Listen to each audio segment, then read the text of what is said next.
এই বাংলাদেশ থামবে কোথায়? এই বাংলাদেশকে আটকাবে কে? শ্রীলঙ্কা পাকিস্তানের পর ঘরের মাঠে নেদারল্যান্ডসের বিপক্ষেও সিরিজ জিতে নিল দাপট দেখিয়ে। নাসুম মুস্তাফিজদের দুর্দান্ত বোলিংয়ের পর ব্যাট হাতে দৃঢ়তা দেখান টাইগার ব্যাটাররা। এশিয়া কাপের আগে আরও একবার প্রমাণ করলো নিজেদের সক্ষমতা। নেদারল্যান্ডসের বিপক্ষে বাংলাদেশের এমন দাপুটে জয় নিয়ে বাকিটা জানবো রিপোর্টে।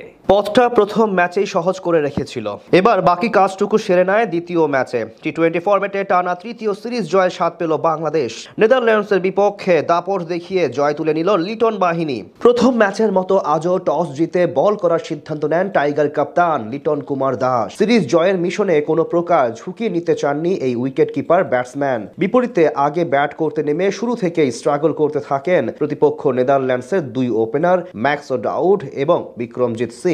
ঋষাদের পরিবর্তে আজ সুযোগ পান নাসুম আহমেদ। ইনিংসের তৃতীয় ওভারে প্রথম আক্রমণে আসেন তিনি, আর সেখানেই করেন বাজিমাত। পরপর দুই বলে ম্যাক্স ওডাউড এবং তেজা নিদামানুরুকে আউট করে হ্যাট্রিকের সম্ভাবনা তৈরি করেন এই বাঁহাতি স্পিনার। যদিও পরের বলে সেটা হতে দেননি ডাচ অধিনায়ক স্কট এডওয়ার্ডস। স্রোতের বিপরীতে গিয়ে ধীরে ধীরে খোলস থেকে বেরিয়ে এসে হাত খুলে খেলতে থাকেন বিক্রমজিৎ সিং, তবে তাকে বেশি দূর আগাতে দেননি তাসকিন আহমেদ। ষষ্ঠ ওভারে প্রথম বল করতে এসে তৃতীয় বলেই আউট করেন বিক্রমজিৎকে।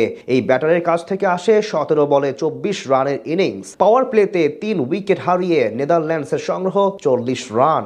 নবম ওভারে অ্যাটাকে এসে স্কট এডওয়ার্ডসকে আউট করেন মুস্তাফিজুর রহমান। বাঁহাতি এই পেসারের বলে মিড অনে পারভেজ হোসেন ইমনের হাতে ক্যাচ দিয়ে আউট হয়েছেন তিনি। পরের ওভারে বল করতে এসে ডাচদের আরো বেশি চেপে ধরেন তানজিম হাসান সাকিব। তার ফোলার লেন্থের ডেলিভারি অন সাইডে ঘুরিয়ে দিয়ে সিঙ্গেল নিতে গিয়ে রান আউট হন নোয়া ক্রস। পরের বলে উইকেটের পেছনে ক্যাচ দিয়ে 17 বলে 12 রান করে একই পথে হাঁটেন শারিজ আহমেদ। এদিকে নিজের দ্বিতীয় ওভারে বোলিং এ এসে কাইল ক্লেইনের উইকেট নিয়েছেন মুস্তাফিজুর রহমান। এরপর ধীরে ধীরে থমকে যেতে থাকে সফরকারীদের রানের চাকা। শেষ পর্যন্ত আরিয়ান দত্তের 24 বলে 30 রানের ইনিংসে ভর করে 103 রানে অল আউট হয় নেদারল্যান্ডস। বল হাতে 3 উইকেট নেন নাসুম আহমেদ।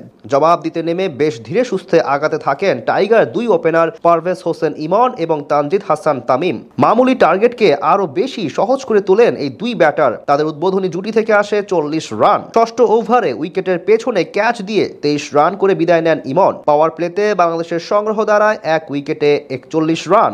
এরপর তৃতীয় উইকেট জুটিতে দলের হাল ধরেন তামিম এবং লিটন। দুজন মিলে রানের চাকা সচল রাখেন বেশ ভালোভাবেই। শেষ পর্যন্ত তাদের দৃঢ়তায় আর বড় কোনো বিপদ স্পর্শ করতে পারেনি বাংলাদেশকে, অর্থাৎ সহজেই টপকে যায় 103 রানের টার্গেট। এই ম্যাচ জয়ের মাধ্যমে এশিয়া কাপের আগে আরো একটি সিরিজ জয়ের স্বাদ পেল লিটন বাহিনী। অর্থাৎ পরের ম্যাচ জিততে পারলেই করা যাবে হোয়াইট ওয়াশ বা বাংলা ওয়াশ, যেটা হবে দারুণ ব্যাপার।